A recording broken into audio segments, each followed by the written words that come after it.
नहीं है। सैनिटाइजर का लगातार इस्तेमाल हमारे इम्यूनिटी को कम करता है। लॉकडाउन करने से किसी प्रकार की भी सुरक्षा हमें नहीं मिलने वाली और कोरोना एक इंटरनेशनल साजिश है। एक मिनट, ये हम नहीं बोल रहे, ये शब्द है डॉक्टर तरुण कोठारी के। नमस्कार दोस्तों, कौन है ये डॉक्टर तरुण कोठारी और क्यों कह रहे हैं ऐसा, और क्या है असलियत इनके दावों की, ये सब हम आपको बताएंगे विस्तार से। तो चलिए शुरू करते हैं और बताते हैं आपको पूरी बात। नरेंद्र मोदी जी ने पूरे देशवासियों से इस कोरोना के संकट काल में आपदा को अवसर के रूप में बदलने की बात कही थी, पर लगता है कुछ लोगों ने इसे कुछ ज्यादा ही सीरियस ले लिया, पर गलत तरीके से। अगर आप सोशल मीडिया पर एक्टिव रहते होंगे तो आपने डॉक्टर तरुण कोठारी का नाम तो जरूर सुना होगा। बीते कुछ महीनों में इस नाम ने पूरे सोशल मीडिया पर सरकार पर लगातार इल्जामों और दावों की बौछार कर दी है। सबसे पहले तो आप ये जान लीजिए कि डॉक्टर तरुण कोठारी है कौन। डॉक्टर तरुण कोठारी पेशे से एक MBBS MD रेडियोलॉजिस्ट है। ये पीड़ाग्राही के रहने वाले हैं। साथ ही इन्होंने दिल्ली इलेक्शन में भी पार्ट लिया था, जिसमें ये हार गए थे। अब रेडियोग्राफी क्या होती है और रेडियोलॉजिस्ट कौन होता है, चलिए पहले वो समझ लेते हैं। रेडियोग्राफी का इस्तेमाल मानव शरीर में छुपी हुई बीमारियों का पता लगाने के लिए किया जाता है। एक रेडियोलॉजिस्ट एक मरीज की बीमारी को पता लगाने के लिए एक्सरे, CT स्कैन और MRI की मदद से एक रेडियोग्राफी तैयार करता है। डॉक्टर तरुण कोठारी ने 25 जुलाई 2020 को डॉक्टर विश्वरूप रॉय और डॉक्टर KV तुमाने के साथ मिलकर के एक प्रेस कॉन्फ्रेंस की। इस प्रेस कॉन्फ्रेंस में डॉक्टर तरुण कोठारी ने कोरोना वायरस को लेकर बहुत सारी बातें कही। आइए आपको बताते हैं कि इस प्रेस कॉन्फ्रेंस में क्या कुछ बातें डिस्कस की गई।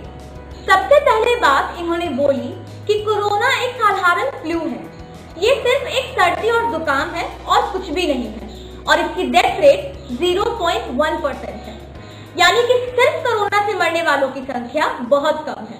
मार्च महीने से ही अपने सभी मित्रों को, रिलेटिव्स को फेसबुक पे, यूट्यूब पे, व्हाट्सएप पे बराबर ये बात बता रहा हूँ कि कोरोना वायरस, ये कोविड-19 एक साधारण फ्लू है। इट्स अ सिंपल फ्लू, ये एक सर्दी जुकाम है, इसके अलावा कुछ भी नहीं है। डॉक्टर कोठारी के अनुसार कोरोना वायरस एक इंटरनेशनल साजिश है। इतना ही नहीं, उन्होंने सारे डॉक्टर्स, पॉलिटिशियंस और आम लोगों को चैलेंज करते हुए कहा कि अगर किसी भी इंसान ने कोरोना वायरस को साधारण फ्लू की जगह पैंडेमिक प्रूफ कर दिया तो वो उसे 1 लाख का इनाम देंगे। ये एक बहुत बड़ा अंतर्राष्ट्रीय षड्यंत्र है, एक इंटरनेशनल गेम चल रहा है। उस गेम में बहुत सारे सब गेम्स होते हैं।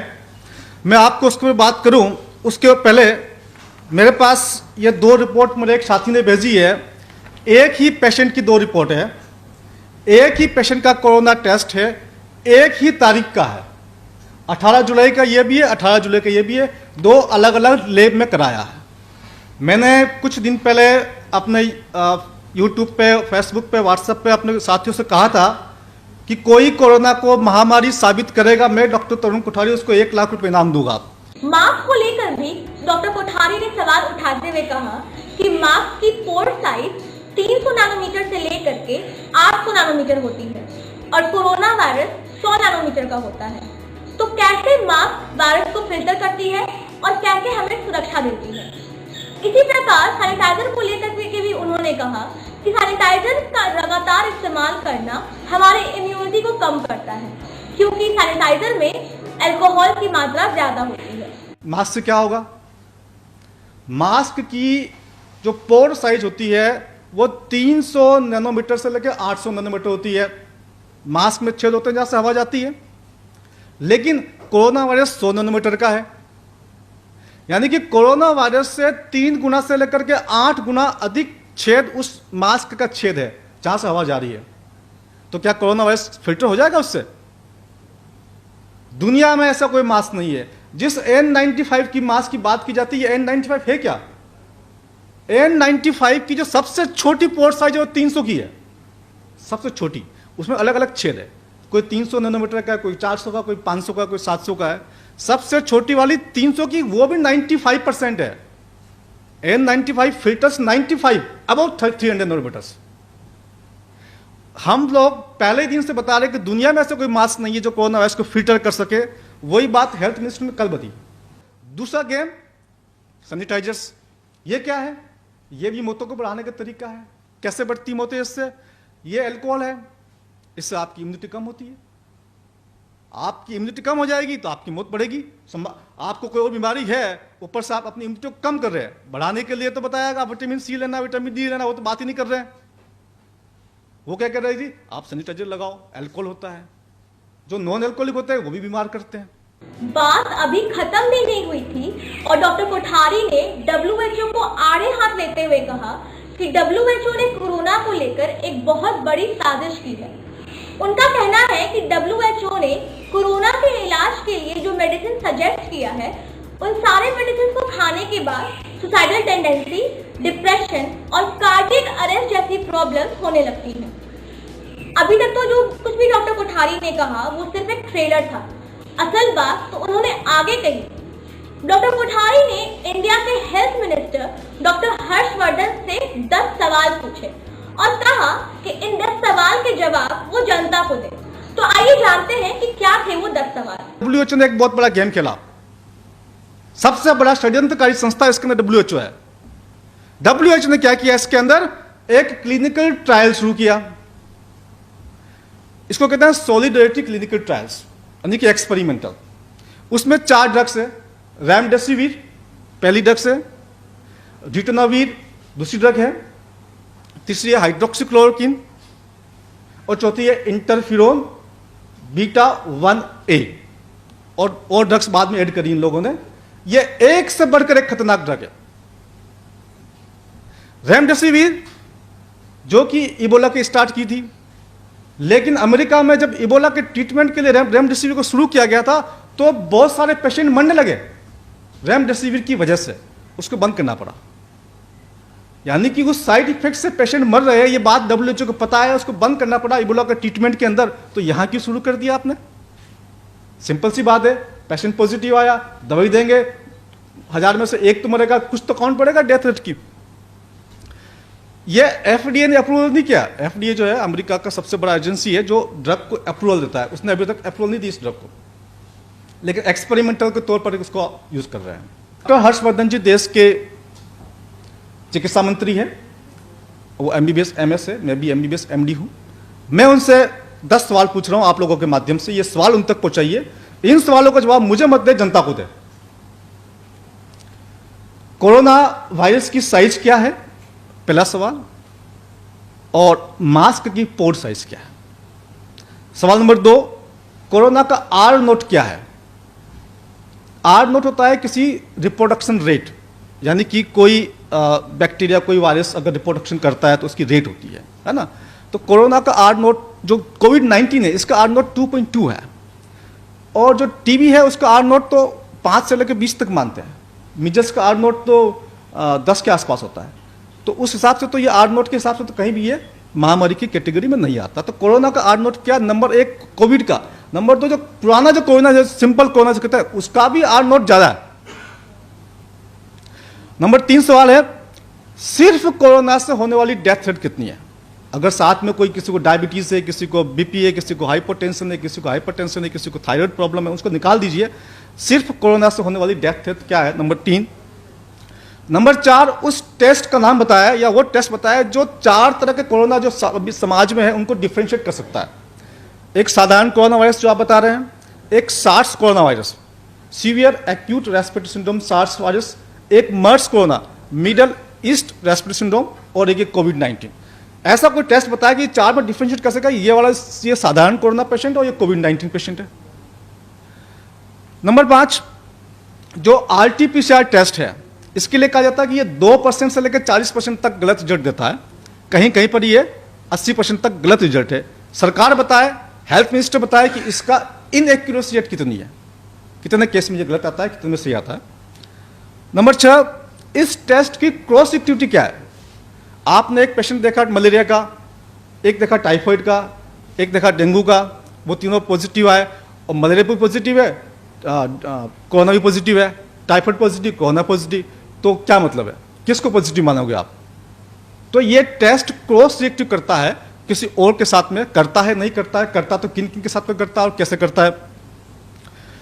Number 7, ILI influenza like illness जो कॉमन कोल्ड होता है, उससे भारत में प्रतिवर्ष कितने लोग मरते हैं और क्या इस वर्ष ILI से लोग जो मरने की संख्या बढ़ गई है या कम हो गई है। डॉक्टर साहब बताया कि टीबी के बारे में, टीबी जो है प्रतिदिन 1000 लोग मरते टीबी से, 1000 लोग टीबी से मरते, तो टीबी ज्यादा खतरनाक है, कौन है ज्यादा खतरनाक है?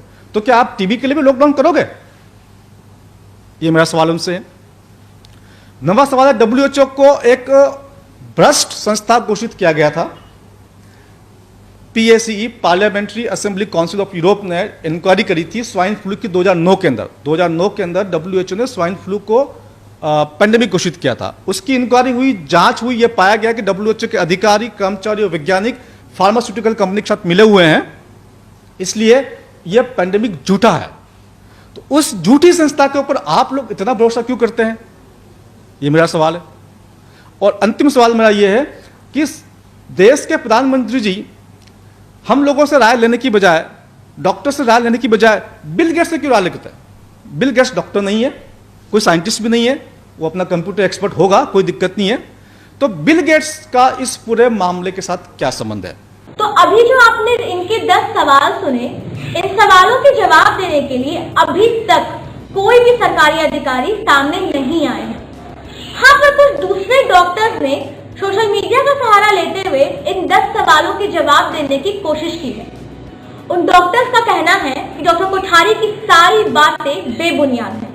कोरोना एक महामारी है और मास्क और सैनिटाइजर का इस्तेमाल करना जरूरी है। उनका कहना है कि यह सिर्फ एक भ्रम फैलाने और पब्लिसिटी पाने का एक तरीका है।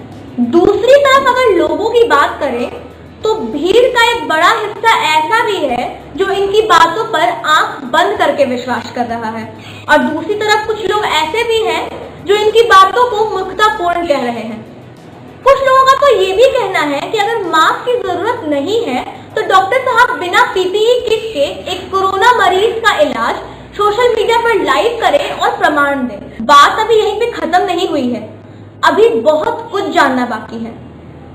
कुछ हफ्तों पहले डॉक्टर तरुण कोठारी ने अपने सोशल मीडिया पर एक वीडियो शेयर किया और उसमें भ्रष्ट मीडिया भारत छोड़ो के नारे के साथ देश की मीडिया पर ही सवाल खड़े कर दिए।